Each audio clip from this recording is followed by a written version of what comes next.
ভাই আমাকে সব পরিবারের ছোট ছেলে বানিয়ে দিচ্ছেন, এটার জন্য তো আসলে এটা একটা বিশাল প্রাপ্তি এবং আমি লাকি। কারণ পরিবারের ছোট ছেলেরা খুব ভালোবাসার হয়, আমি ভীষণ ভালোবাসা পাচ্ছি। এটা খুব আপ্লুত এবং খুব খারাপও লাগছে যে এই কাজটা শেষে যদি এই সামির সামির সামির নামটা ধীরে ধীরে একটু ফেড হয়ে আসে, তখনও আমার কাছে মনে হবে যে আমার এখন মনে হয় যে আমার নামটা চেঞ্জ করে সামিরই হয়ে যাক। না, আমি টায়ার্ড আসলে, মেরিনের পিছনে ছুটতে ছুটতে টায়ার্ড। এই যে এই এক্সের কাছে চলে গেছে, যাই হোক, সে পাশে থাকলেও ভালো হইতো, তবে রাজভাই পাশে আছে, এটাও ভালো। যাই হোক, অভিজ্ঞতার কথা বলতে গেলে কি দিয়ে শুরু করবো? অভিজ্ঞতা রাজভাই এক বিশাল অভিজ্ঞতা এই প্রজেক্টে আমার জন্য। শুরুতে যখন আমরা গল্প নিয়ে ভাই গল্পটা বলছিলেন, তারপর যখন গল্পটা শুনছিলাম, আমার খুব লোভ হচ্ছিল যে আমি যদি এই গল্পটাই থাকতে পারতাম। এটা পূর্বেও বললাম, এখনও বলছি। তো রাজভাই বললো যে এই চরিত্রটা তুমি করবা। তো আবার ভাবছিলাম বসে বসে, যেহেতু গল্পটা রাজভাই আমাকে বলছে, অবশ্যই আমাকে শোনাচ্ছে, যেহেতু হয়তো আমাকে নিয়ে তার প্ল্যান আছে আর কি। তো তারপর খুশি হলাম। তারপর রাজভাই বললো 3 মাস পর এটা শ্যুট শুরু হবে। তারপর ভাই বললো যে 3 মাস পর না, আরও পরে শুরু হবে। এবং উনি গল্পটা একদম শুরু থেকে শেষ পর্যন্ত মানে একদম গুছালেন, তারপর শুরু করলেন। এবং এই যে আমরা এতগুলো মানুষ 7 মাস শ্যুট করলাম, তো একটা পরিবারের মধ্যে দীর্ঘদিন ছিলাম।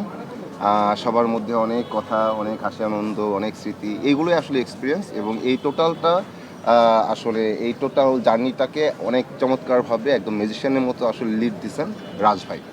এবং গল্পটাকেও, এটা বিশাল গল্প, বাট এই পুরো গল্পটাই একটা জার্নি, একটা ইমোশনাল জার্নি, একটা মানে থ্রিলিং ড্রামা। মানে এই যে পরিবারের প্রতিটা সিকোয়েন্সে যে ক্রাইসিস, এই ক্রাইসিসের এই থ্রিলটার জার্নিতে আসলে দর্শক ছিল। এজ এ দর্শক আমিও আসলে এইভাবে আটকে ছিলাম। আমি আমার কাজ দেখি, তো এই কাজটা আমি দর্শক হিসেবে যখন দেখছি, তখন আমার কাছে আমি নানা জায়গায় ইমোশনাল হয়ে যাচ্ছিলাম। সো এটা সব মিলে একটা বিচিত্র অভিজ্ঞতা আর কি এই কাজে।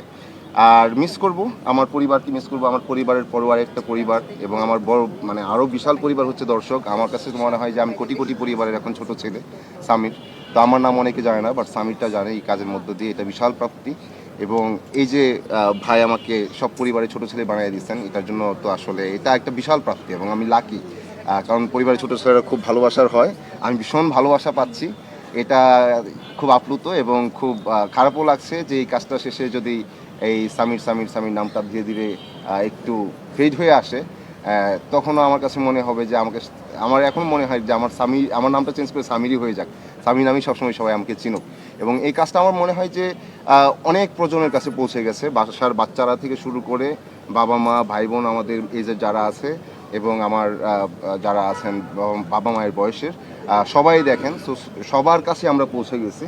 তো অনেক প্রজন্মের কাছে আমরা স্মরণীয় থাকবো, এরকম আমার কাছে মনে হচ্ছে। এটা অনেক বড় প্রাপ্তি এবং এই দর্শকদের আমি অনেক বেশি মিস করব, এই আর কি। আচ্ছা, তোমার কাছে আমার প্রশ্ন আছে। হ্যাঁ, বলো। হ্যাঁ, আমার প্রশ্নটা হচ্ছে, আমাদের গল্প নাটকের কোন চরিত্রটাকে তুমি সবচেয়ে বেশি ভালোবাসো? সবচেয়ে বেশি ভালোবাসি বাবাকে, আর সবচেয়ে বেশি মিস করব ফাহাদ ভাইকে, কারণ তার সাথে আমার ঝগড়াঝাটি বেশি। আর মেরিন তো আমার সাথেই সবসময়। মানে বললা না তো ভালোবাসো কিনা, সাথে আমি আর কাকে ভালোবাসি? তো এটা বলো। এটা কি প্রশ্ন করতে হয়? ভালোবাসার কথা আমি মুখে বলতে পারি না খুব একটা, এই আর কি। যেমন আমি রাজভাইকে অনেক বেশি ভালোবাসি, এটা আমি বলতে পারি না, তো বলে ফেললাম আর কি কৌশলে রাজভাই। এবং এই রাজভাইয়ের লিডারশিপে আসলে আমি মুগ্ধ।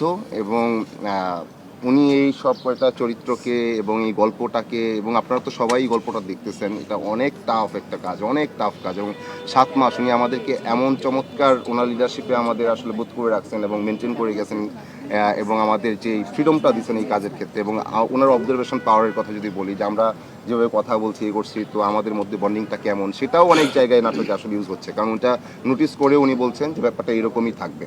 সো আমরা একদম পরিবারের মতো ছিলাম, এটা রাজভাইয়ের নেতৃত্বে। এবং রাজভাই যত চমৎকার একটা গল্প আমাদের উপহার দিচ্ছেন, এবং নানা প্রজন্মের কাছে সামনে এই গল্পটা নিয়ে কথা হবে, এবং তার সাথে আমাদের নিয়েও কথা হবে, তার জন্য রাজভাই আপনাকে স্যালুট।